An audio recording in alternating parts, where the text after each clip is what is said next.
What's up guys, welcome back to the channel. As you already know, we are in the midst of a lockdown here in Southern California.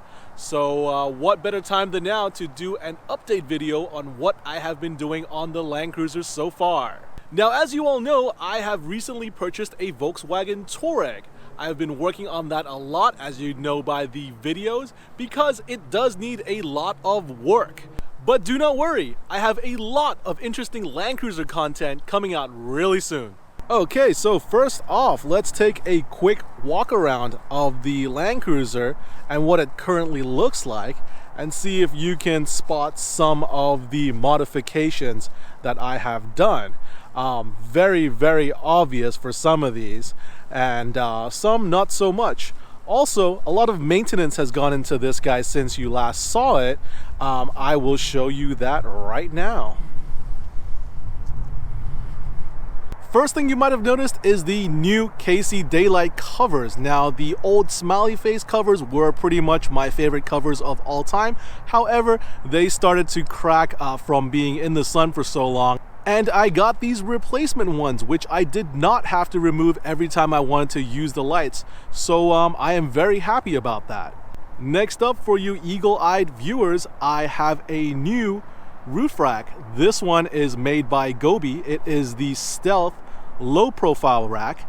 Got rid of the Yakima rack, got rid of the OEM factory roof rack. In favor for this one, it's just a lot sleeker, low profile. It's very well built, very solid. No more squeaking noise or anything. This one does not come with the sunroof opening. So it is just the, if you can see right here, the barb goes all the way up to the bottom of the sunroof. So there's no escape even if you open the sunroof.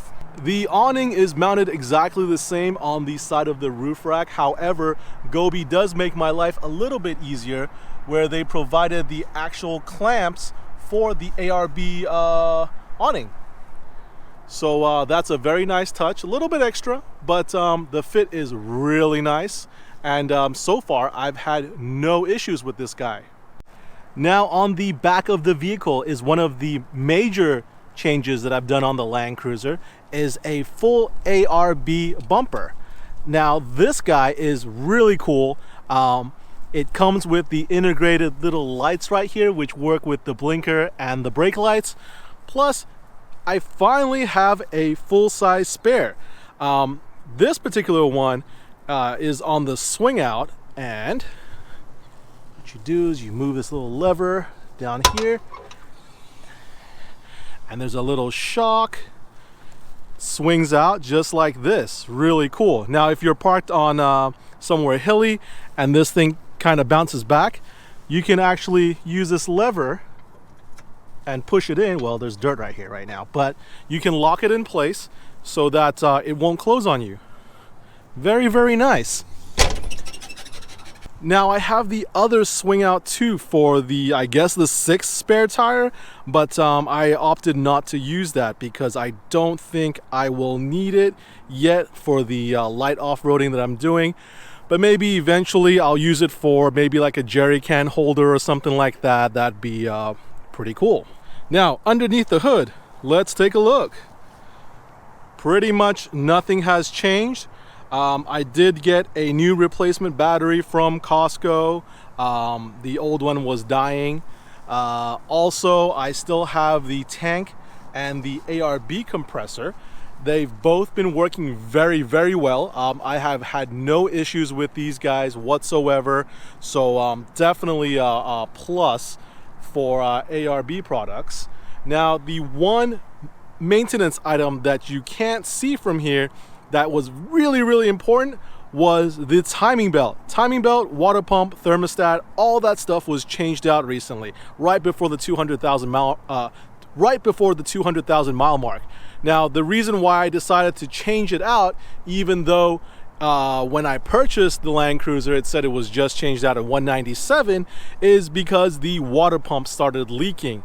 So if you have a leak underneath your car and it is not oil, make sure you check that out. Go ahead and change the water pump, timing belt, all that stuff, because when I took this guy apart, turns out the previous owner or the shop that they took it to only changed the timing belt. They didn't change the water pump.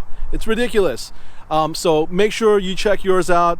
I know it's expensive, but it's still cheaper than replacing the motor. Since we're already underneath the hood, I want to mention this guy. Yes, the complete fuse box was also replaced. For all you guys that have the crank but no start issue, this is your reason. I'm gonna have a video out in the near future explaining why that happens and show you the causes, but this is the culprit, so keep an eye out for that video. Another thing is I managed to ruin one of my center caps on one of the recent off-road trips. Smashed it up against a rock. Thankfully, the wheel and the tire were okay. However, the center cap is in the process of being repainted chrome and the emblem put back on. So we'll see that coming back on very soon. Now, as far as the interior of the Land Cruiser, nothing has changed much. I still have the Bluetooth adapter that goes to the factory radio. I still have the Cobra CB radio to talk to friends on the trail. However, I have added a portable ham radio. These are actually really neat. They're super cheap from Amazon. I think they're like, I don't know, 26 bucks or something like that. And they work really well. They have a far range. The battery life is really good. The only downside on these guys is you have to take the license test for these things. It's roughly about, I think it was like 75 bucks, but definitely well worth it. It's nice because now if I take the Touareg out on a trail, I can just take this guy instead of having to install a whole CB radio system with the antenna and all that stuff. So definitely a good thing. Also, something else cool are these tire deflators that I got. I have been using them for quite some time now. These are actually the second tire deflators that I got. The first ones that I got were some cheap Chinese ones, and they worked but not very accurate. They were not accurate at all, actually.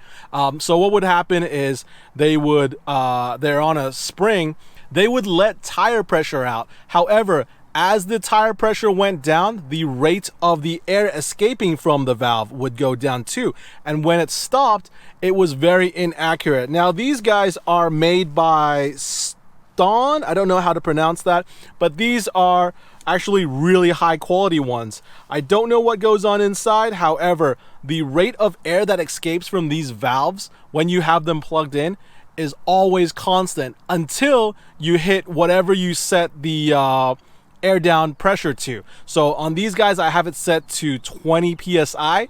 They will deflate at maximum rate until it hits 20, and then it completely stops. It is a really cool tire deflator. Definitely recommended. And I will have a link in the description down below for both the valves and also the ham radio.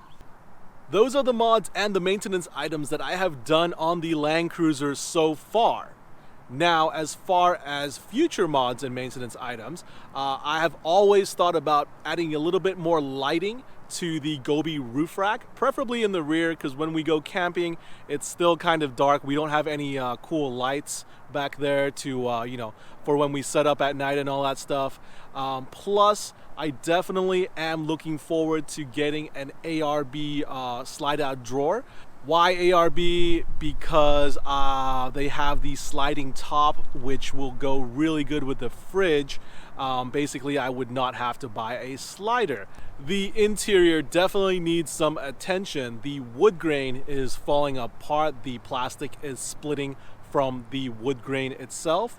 Plus, the 20-year-old leather is starting to rip. So maybe it is time to reupholster the car in new leather or maybe cloth, or I don't know. Let me know what you want to see. As we all know, the Land Cruiser is not known for getting good gas mileage. Heck, not even decent. So I do have a jerry can on the way. Hopefully that will extend the range a little bit. I'm still trying to figure out where to mount the jerry can. Like I said before, I might do it on the second swing arm, or maybe I will do it on the roof rack. Still not sure, still up in the air. Also under the hood, I'm considering removing the compressed air tank in favor of a dual battery system. Now, I'm not really familiar with electricity and battery and all that stuff, so there's still a lot to learn, but once I figure that out, you'll be sure that a dual battery system will be going in. Lastly, I would definitely want to get a front bumper for this guy, not only for the approach angle, but for the installation of a winch. I have seen these guys in action, and in case I do get stuck and I'm out there by myself, at least I'll have a winch to maybe pull myself out if there's a tree nearby or something like that, or just something to help a fellow stranded overlander. So that is it for my Land Cruiser update video. Let me know in the comments what you'd like to see as far as the Land Cruiser goes, or maybe even the Touareg. Once I bring the Touareg up to spec, I am still planning to put the Land Cruiser and the Touareg in a head-to-head comparison just to see how different or similar they are to each other. If you enjoyed this video, don't forget to hit that like button, and for more Land Cruiser content, don't forget to subscribe. Thanks for watching.